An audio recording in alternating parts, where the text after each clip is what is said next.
When I'm reading the news, I find it very hard to find something that's positive. It's negative, and my anxiety levels are fairly high.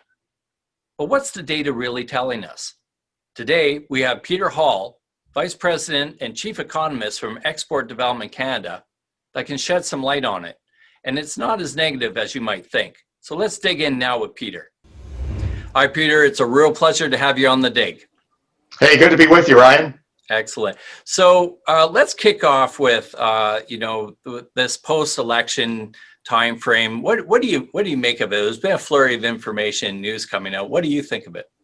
Well, you think, there's been an absolute whirlwind of information coming out, and our sense is that the people that are at Ground Central are actually struggling to develop a perspective on what's actually going on. They're in the mayhem of Washington, D.C. or somewhere close to that. And in essence, when you put the media together with that, all Americans are sort of in that space, trying to figure this thing out. It was a very polarized election, a lot of 50-50s all over the place. Sort of reminded us of the Brexit referendum. Any way you cut it, it seemed to be a 50-50. And that's a very tough situation for anybody to inherit because you almost can't do any good really. So it is a tough time. It's a soul searching time for America. How do we actually add things up in terms of how that's going to translate into policy? Well, it's not really clear. The two presidential candidates had quite different fiscal plans, but really for us, one of the things that's really going to be a condition on anything that gets done, regardless of who is doing it, is the rise in indebtedness due to the COVID stimulus. So, America back in the good days, I guess, prior to the global financial crisis in 2007, had a very well managed debt to GDP ratio of somewhere around 65%. And everybody in the world is quite comfortable with that. Post-global financial crisis, it zoomed up to 105%. Now, 100% used to be one of those markers that ratings agencies really didn't like. But given that everybody sort of, broke some rules at the time, America sort of stayed at that 105% level. By the time they're through COVID, it's expected to go north of 130, and that's a bit of a problem area. That's when the ratings agencies come in, they sharpen their pencils, and they actually get to dictate a little bit more of what can be done fiscally inside of the economy, what pump priming initiatives will actually fly and which won't. And so I think, regardless of how this whole thing shakes out, there's going to be, much tighter hands tied together fiscally for the U.S. and in terms of policy going forward. Oh, okay. So how's Canada stack up? I know there's been a lot of potential criticism at the amount of spending we've been doing. How do we stack up? Well, quite favorably, actually. In the grand scheme of things, we had a debt to GDP ratio that we wouldn't have been proud of, let's say 5 or 6 years ago. But coming into this whole thing, it was around 80%, which, between 80 and 90%, let's put it that way. By the time we're through this, OECD projections are putting us somewhere around the 110 to 115 zone. Now, recall back in the early 90s, I think both you and I can do that, when, we zoomed up ourselves from a mid 60s level of debt to GDP, and we zoomed up to close to 100, and the ratings agencies really pounced on us. And so everybody really remembers that, and of course they remember the austerity that followed. So the big question is that what we're up against this time again? Well, the answer to that question really is that we're a whole lot better off than just about everybody else. And that's where you sort of want to be when all of the world is taking on more debt. You want to be one of those more preferred places. So I don't think that we're going to be the blip on the radar screen that we were in the early 1990s. And as a result, we're not going to get any free passes inside of all of this, but the bigger concerns are going to be outside of our borders. Okay. Well, let's move a little bit on to international trade. I know a few years ago, Canada was involved in trying to get America, which quickly pulled out of the CTPP. And then what seems to come out of the blue recently is this group of Southeast Asian countries with China called the RCEP agreement. What's your take on that? Well, the RCEP was alive when CPTPP was making headlines, and it really made headlines when the Americans decided they were going to pull out of that wholesale very early in the Trump administration. And what that created in the zone was a vacuum. All of a sudden, one of the superpowers was not actually at the table. Well, the RCEP group was alive and well and talking at that time.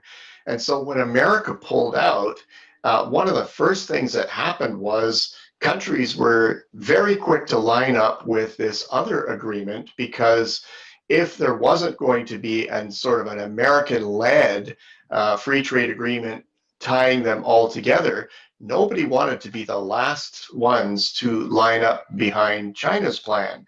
And so it might not have made headlines at that time, but there was sort of a rush by a number of different countries, and that created a bit more of a stampede by others to get into China's version of that, or at least to become part of the talks.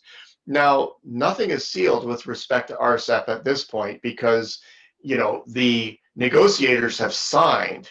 This is like a great big intent to put it through in individual countries, but that deal is going to have a hard time getting through the legislative systems of quite a few of the countries that are parties to the deal.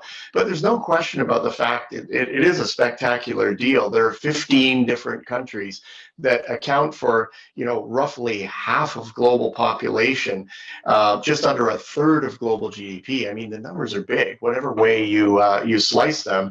And so it is the newest thing that has happened with respect to a plurilateral trade agreement.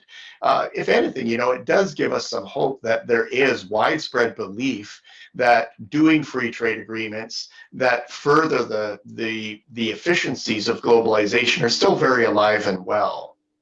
Okay. Because I remember way back now, and you would remember this too, is when the Economic Union or European Union was created, the whole theory was we would start seeing these economic unions around the world, and it almost seems like it's coming up now with NAFTA, the EU, and then this thing popping up. So there's an opportunity, it sounds like, for us to still maybe be part of that, including the US, but time will tell, I guess. Maybe I'll just we'll quickly. I know we can talk about a lot of things, but obviously one that's first and foremost right now in a lot of minds, and we've experienced over the past few months, is COVID, and we've heard a lot of depressing news, if I can say it that way. Is there a glimmer of positivity you can share with us from all this, economically at least? Well, if you like, Ryan, I can share something that's positive, but very realistic. It's not, this super optimistic, well, this could happen if, these things fall into place.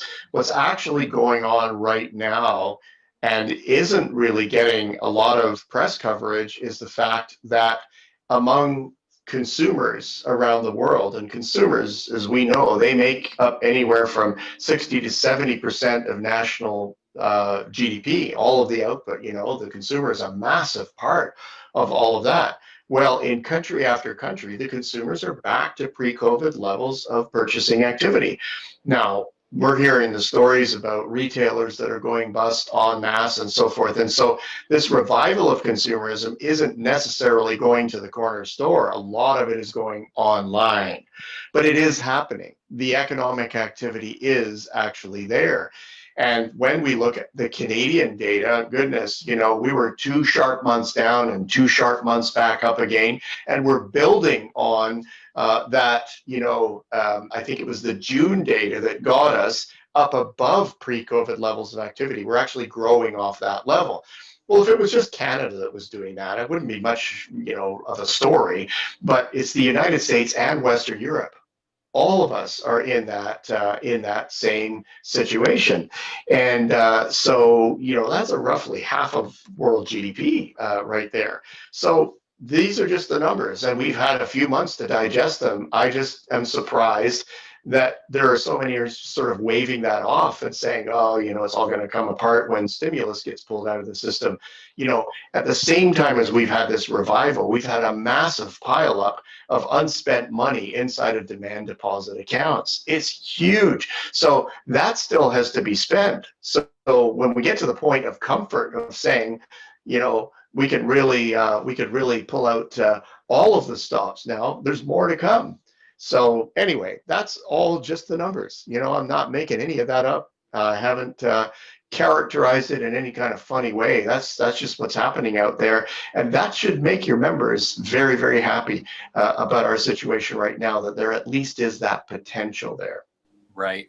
Well, and I know with my members, it's really about when's that chance where we can start the human mobility part again and having confidence to travel. But good to know that there's this pent up demand waiting for us at the end of this COVID journey. So, Peter, like I said, we could talk forever, but I know you're a busy person, and just really appreciate having you on the dig here, sharing this story. And we'll have to have you back when as things progress. I know the world's moving pretty fast. So thank you. Well, it's been great to spend this time with you, Ryan, and sign me up anytime. I'd be more than happy to chat with you again. Excellent. Okay. Thank you very much. Take care.